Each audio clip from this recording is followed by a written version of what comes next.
बिस्मिल्लाहिर्रहमानिर्रहीम। अस्सलाम वालेकुम नाजरीन, तारीख की दुनिया में खुश आमदीद।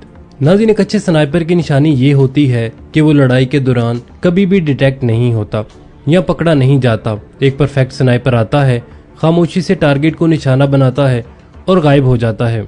आज की इस वीडियो में हम आपको एक ऐसे ही मुसलमान स्नाइपर के बारे में बताएंगे जो एक अच्छे और परफेक्ट स्नाइपर की डेफिनेशन पर पूरा उतरता है।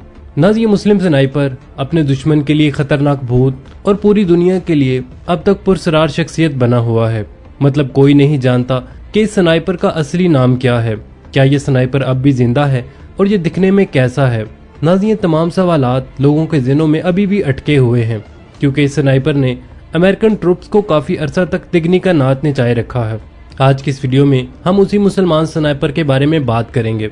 नाज़रीन, वीडियो में आगे बढ़ने से पहले आपसे गुजारिश है कि चैनल को सब्सक्राइब कर लीजिए और बेल आइकन को जरूर दबा दीजिए और कमेंट सेक्शन में अपने ख्यालात का इजहार करना मत भूलिएगा। नाज़रीन, सन 2003 में अमेरिका के इराक पर अटैक के बाद इराक में शोरिश शुरू हो गई थी। बहुत सारे मुजाहिदीन ग्रुप्स बन गए जो अमेरिकन सोल्जर्स के खिलाफ कार्रवाई करने लगे, और कुछ ऐसे ग्रुप्स भी बने जो बज़ाहिर तो अमेरिका के खिलाफ बात करते थे, लेकिन असल में वो मुजाहिदीन के खिलाफ कार्रवाइयाँ करते थे। मतलब इराक में एक खिचड़ी सी बन चुकी थी, ऊपर से सेक्टेरियन वार भी शुरू हो गया।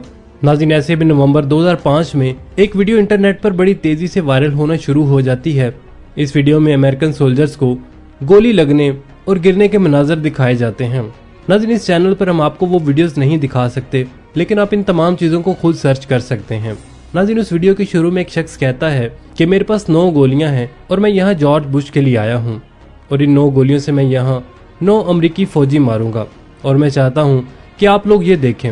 नाज़रीन, इसके बाद वो शख्स अल्लाह अकबर कहकर अमरीकी फौजियों को गोली मारने के मनाजर दिखाता है, जिनमें से कुछ मनाजर अमरीकी फौजियों को लगने के होते हैं और कुछ मनाजर हमवी के टारगेट पर फौजियों को लगने के होते हैं।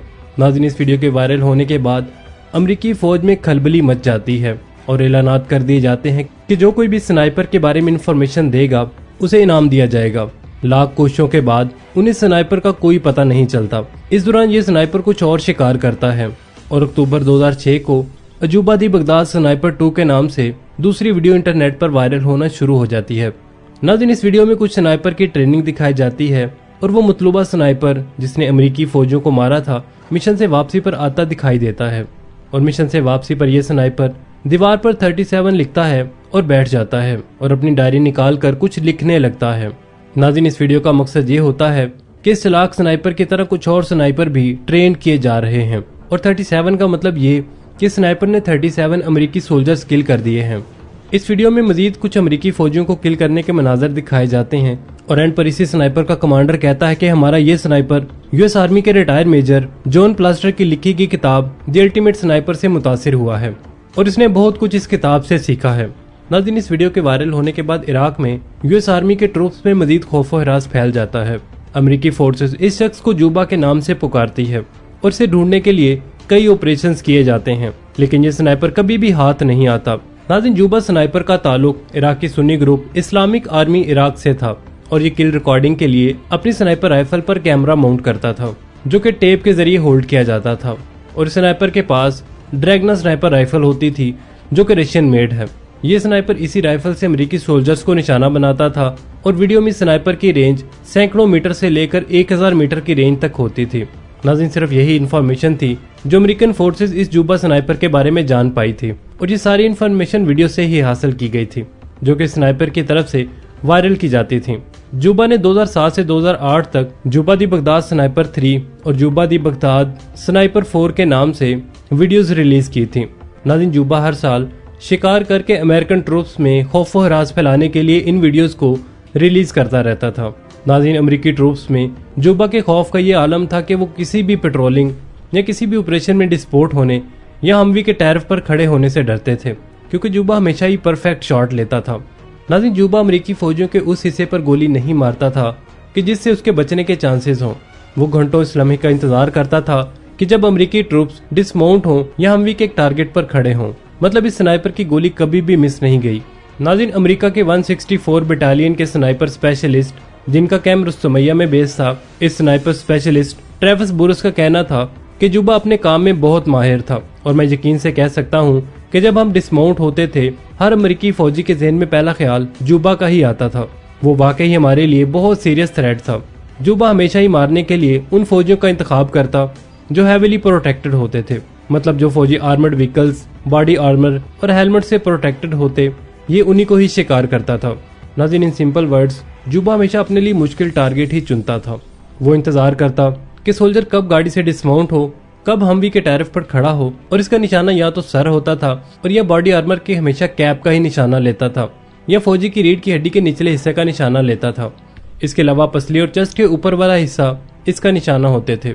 नाज़रीन, यूएस आर्मी के battalion commander lieutenant colonel Kevin Ferrell इसी तरह के एक इंसिडेंट के बारे में बताते हैं कि जुबा ने फौजी की रीढ़ की हड्डी का परफेक्ट निशाना लिया था। नाज़रीन, लेफ्टिनेंट कर्नल केविन कहते हैं कि हमने जुबा को पकड़ने के लिए काफी सारी टेक्निक्स आजमाई हैं। हमने उसे बाहर निकालने के लिए हर वो टेक्निक आजमाई जो किसी स्नाइपर को पकड़ने के लिए इस्तेमाल की जाती है, लेकिन जुबा ने कभी कमजोर कड़ी हमें नहीं पकड़ने दी और ना ही कभी इसका पता चला।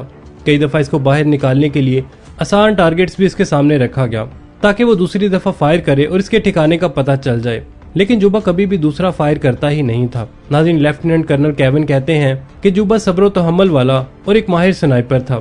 नाज़रीन, इसी तरह एक स्नाइपर स्पेशलिस्ट बैरिस कहते हैं कि एक स्नाइपर का ही काम होता है कि दूसरे स्नाइपर को टारगेट करना, लेकिन हमें जुबा को पकड़ने के लिए शायद काफी वक्त लगेगा।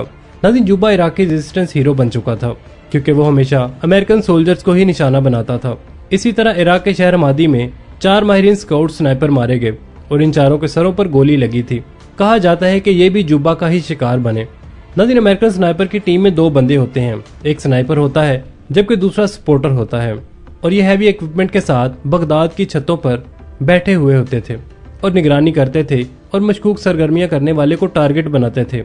इन्हीं में से एक स्नाइपर माइक का कहना है कि हम जदीद इक्विपमेंट से लैस उसी तरह छतों पर होते थे जिस तरह जुबा छत पर बैठकर शिकार करता था, लेकिन हम कभी भी जुबा को नहीं पकड़ पाए और ना ही उसका कोई साइन हमें मिला। नाज़रीन, जुबा ने 2008 के बाद कोई वीडियो रिलीज नहीं की, लेकिन जुबा की तर्ज के अटैक बाद में भी होते रहे और आज तक किसी को भी नहीं पता चला कि जुबा जिंदा भी है या नहीं।